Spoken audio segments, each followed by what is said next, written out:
North west corner से start करते हैं, इसीलिए इसका नाम नॉर्थ वेस्ट कॉर्नर मेथड पड़ा हुआ है ना। नॉर्थ वेस्ट कॉर्नर से इसको स्टार्ट करते हैं, ठीक है। तो मैं क्वेश्चन के थ्रू इसको समझा दूंगा, तीनों मेथड, एक ही क्वेश्चन लूँगा और उसी क्वेश्चन पे नॉर्थ वेस्ट कॉर्नर को उपयोग करके दिखाऊंगा कैसे नॉर्थ वेस्ट अप्लाई करते हैं, ठीक है। क्योंकि मेथड देखो यहाँ पे कोई ज़रूरत नहीं लिखने की, वो सब करते करते ऑटोमेटिकली तैयार हो जाएगा, है ना। मेथड लिखोगे तो फालतू का कठिन कर देगा चीज़ों को, तो है ना, लिखा जाएगा, कोई मतलब उसका निकल के नहीं आएगा, क्योंकि कोई फार्मूला नहीं, कोई डेरिवेशन नहीं है, बस वो बताएगा कि क्या कहाँ से स्टार्ट करना है ना, यही सब चीज़ें, फिर क्या करना है, फिर क्या करना है, वही सब कुछ चीज़ें आपको बाकायदा क्वेश्चन के थ्रू समझा देंगे। तो एक ही क्वेश्चन लेंगे, उस पर तीनों मेथड अप्लाई कर देंगे, नॉर्थ वेस्ट, मैट्रिक्स मिनिमा और ओगल्स। इससे क्या होगा, इससे आपको एक चीज़ और मिल जाएगा, पता चल जाएगा कि एक्चुअल में किससे हमको ट्रांसपोर्टेशन कास्ट सबसे कम मिलता है ना, कौन सबसे सही है ना, कौन सबसे सही रिजल्ट देता है हमारी, है ना, अपेक्षा के अनुरूप जो हम चाहते हैं उसके अकॉर्डिंग सबसे सही रिजल्ट कौन देता है, तो वो भी आप देख लेंगे, है ना। आप ऐसे मेरे कहने से नहीं कि ओगल्स वाला सही है, आप देख भी लेंगे, ठीक है। चलिए क्वेश्चन आप मैं लिख देता हूँ यहाँ पे। क्वेश्चन लिखिएगा, find the initial basic feasible solution, find the initial basic feasible solution, initial basic feasible solution of the following transportation problem, of the following transportation problem, of the following transportation problem, ठीक है। यह from मतलब origin और to मतलब जहाँ जाना है, मतलब डेस्टिनेशन, यहाँ पर रिक्वायरमेंट और हियर इज अवेलेबल, ठीक है। फिर देखिए 2 7 4 3 3 1 5 4 7 1 6 2 और रिक्वायरमेंट है 7 की, 9 की, 18 की, यह रिक्वायरमेंट है। मतलब W1 जो डेस्टिनेशन है वहाँ पे 7 की रिक्वायरमेंट है, जो W2 डेस्टिनेशन वहाँ 9 की रिक्वायरमेंट, ऐसा कुछ है। अवेलेबल है आपका 5 8 7 एंड 14, ये आपका इस तरीके से ऐसे क्वेश्चन दिए जाएंगे, ऐसे क्वेश्चन रहेंगे आपके सामने, ठीक है। अब ध्यान दो यहाँ पे, बहुत ही सिंपल, ठीक है। इस क्वेश्चन को समझ में आना चाहिए। फ्रॉम मतलब ओरिजिन, ये ओरिजिन है, ये सेंटर है, ये है ना सोर्स है, चाहे ओरिजिन बोले, चाहे सेंटर बोले, चाहे सोर्स बोले, चाहे फ्रॉम बोले, है ना। F1 F2 F3 F4, F1 वाला जो सोर्स है वहाँ पे प्रोडक्ट कितना अवेलेबल है, 5 अवेलेबल है। F2 वाला जो सोर्स है वहाँ प्रोडक्ट 8 अवेलेबल है, F3 वाले पे 7 अवेलेबल है, F4 वाले पे 14 अवेलेबल है। और जहाँ पे प्रोडक्ट पहुँचाना है, जहाँ पे प्रोडक्ट की रिक्वायरमेंट है ना, वो W1 W2 W3 तीन प्लेस ऐसे हैं जहाँ पे प्रोडक्ट की रिक्वायरमेंट है, डेस्टिनेशन है तीन। तो जो पहला डेस्टिनेशन है वहाँ पे जो रिक्वायरमेंट है वो 7 की है, दूसरे वाले डेस्टिनेशन पे जो प्रोडक्ट की रिक्वायरमेंट है वो 9 की है, और तीसरे वाले डेस्टिनेशन पे जो प्रोडक्ट की रिक्वायरमेंट है वो 18 की है। बात समझ में आ रही है। तो यहाँ पर जो रिक्वायरमेंट और अवेलेबिलिटी है, पहले आप जोड़ लोगे, पहला काम आपका ये रहेगा, पहले आप जोड़ लीजिएगा, ठीक है ना। तो जोड़ेंगे तो जोड़ने पे आपका जाएगा 34, जोड़ लेंगे 34 आ जाएगा, 9 7 16 16 18 32 34, है ना। इधर से भी जोड़ेंगे 34, इधर से भी जोड़ेंगे 34, तो आप लिखेंगे टोटल, है ना, डिमांड या टोटल रिक्वायरमेंट, है ना, डिमांड या रिक्वायरमेंट एक ही, टोटल डिमांड जो है यह is equal to total supply है, total supply, total demand is equal to total supply, है ना। और जहाँ पे टोटल डिमांड टोटल सप्लाई के बराबर होता है, डिमांड मतलब वही रिक्वायरमेंट, सप्लाई हाँ ठीक है, डिमांड मतलब रिक्वायरमेंट और सप्लाई का मतलब किससे है, अवेलेबिलिटी से, ठीक है। तो इसलिए क्या है आपका, hence it is balanced transportation problem. मतलब जब ये सवाल ऐसा आएगा तो पहले आप ये देखेंगे कि टोटल डिमांड कितना, टोटल सप्लाई कितना है, तो आप जोड़ोगे तो कितना आएगा, सब 34 आएगा। Hence it is balanced transportation problem. अब कैसे लगाते हैं नॉर्थ वेस्ट कॉर्नर मेथड, ध्यान दीजिएगा। तो पहले हम नॉर्थ वेस्ट कॉर्नर से स्टार्ट करते हैं, ठीक है ना। पहले हम नॉर्थ वेस्ट कॉर्नर से स्टार्ट करेंगे, पहले आप ये चीज़ लिखेंगे, उसके बाद ये बना के फिर लिखेंगे, है ना, क्योंकि सवाल में है, वैसे ही बना खाली कर दे रहा हूँ। तो पहले नॉर्थ वेस्ट कॉर्नर। अब नॉर्थ वेस्ट कॉर्नर आप जानते हैं या बोर्ड पे यह ईस्ट है, इधर वेस्ट है, ऊपर नॉर्थ है और ये आपका साउथ है। क्लियर है? इधर ईस्ट, इधर वेस्ट, ऊपर नॉर्थ, यहाँ साउथ, ये बोर्ड पे डायरेक्शन होता है। तो ये जो है ना यहाँ वाला कॉर्नर जो है ये नॉर्थ वेस्ट कॉर्नर है, यहाँ वाला जो कॉर्नर है वो ईस्ट नॉर्थ कॉर्नर है, यहाँ वाला जो कॉर्नर है वो ईस्ट साउथ कॉर्नर है और यहाँ वाला जो कॉर्नर है ये वेस्ट साउथ कॉर्नर है। तो हमको नॉर्थ वेस्ट कॉर्नर से स्टार्ट करना है। ये नॉर्थ वेस्ट कॉर्नर है, बात समझ में आ रही है? कुछ नहीं करना है। देखो अब लिखा गया आता है कि आप देखेंगे कोई रिक्वायरमेंट 7 की है, अवेलेबिलिटी 5 की है, तो जो सबसे कम है उसको लिख देते हैं। जब नियम आप पढ़ेंगे तो उसमें ऐसे लिखा रहेगा मिनिमम ऑफ A1, B1। ऐसे ये A1 है, B1 है मान लो, तो इस A1 B1 में जो मिनिमम होगा या AI BI में जो मिनिमम होगा उसी को लिख देते हैं। लेकिन आप उसमें मिनिमम भाड़ में गया। अब अपने से देखो ध्यान से भाई, देखो बहुत सिंपल सी बात है। हमको देखो यहाँ पे क्या स्थिति है, यहाँ पे जो रिक्वायरमेंट है वो कितने की है? 7 की, और अवेलेबिलिटी कितनी है? 5 की।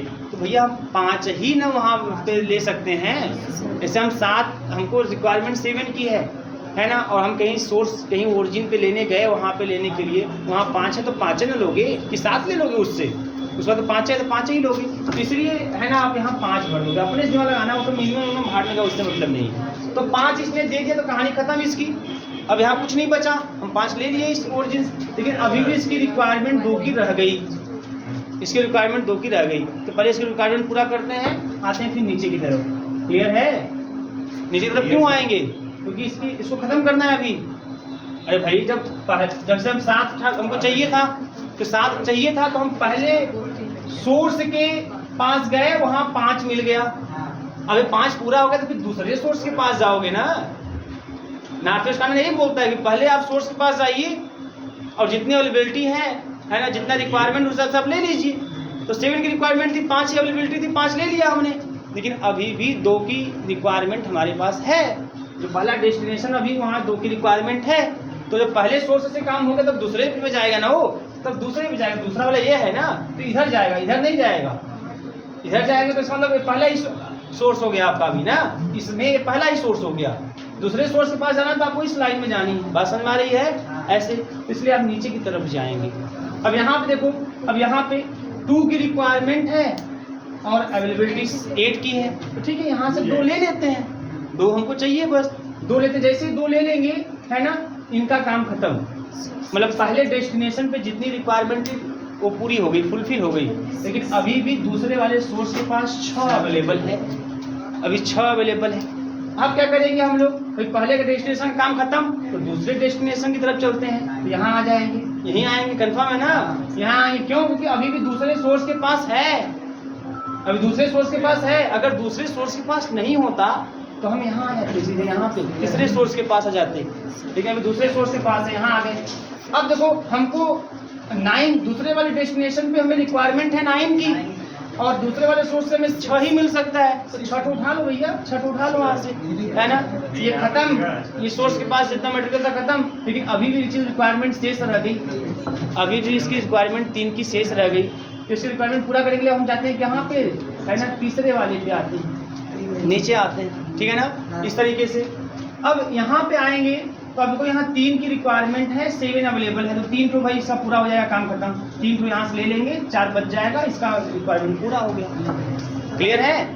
अब तीसरे डेस्टिनेशन का काम खत्म करना है, तो लेकिन अभी भी यहाँ बचा हुआ है, तो यहाँ आ जाएंगे।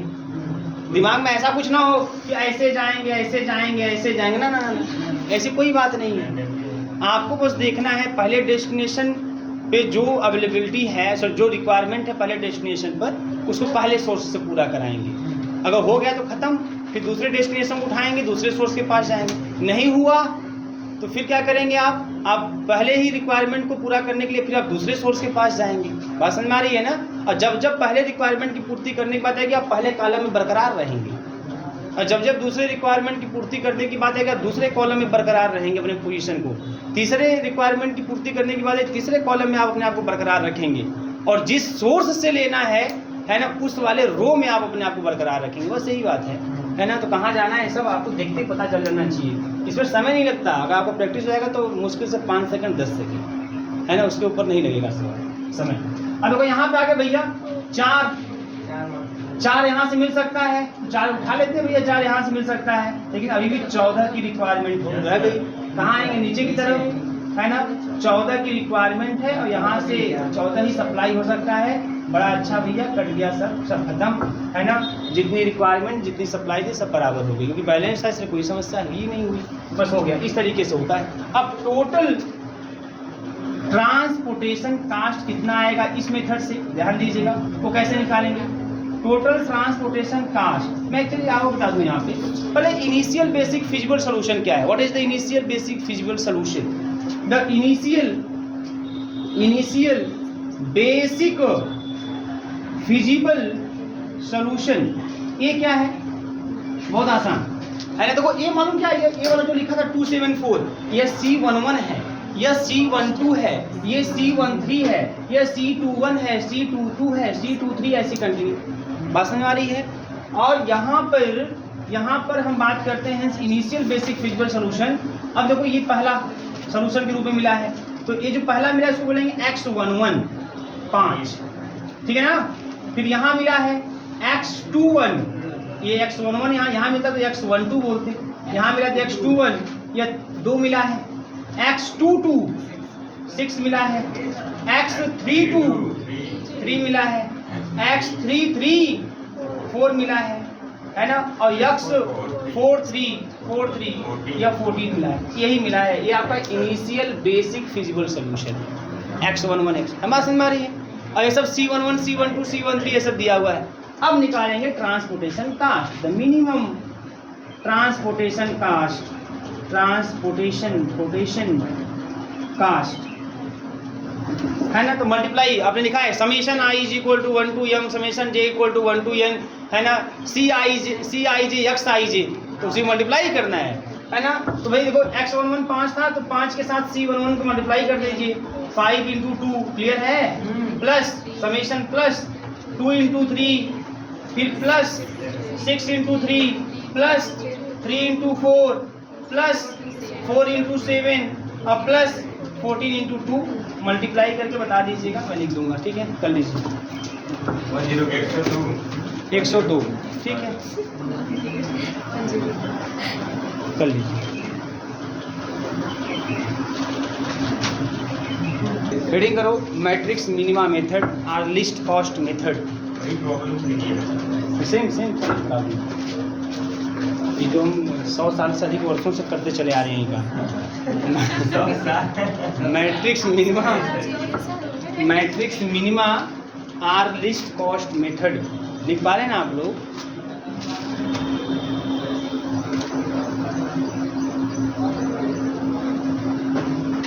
लिस्ट कॉस्ट मेथड, ठीक है ना भैया। चलो वही सेम क्वेश्चन,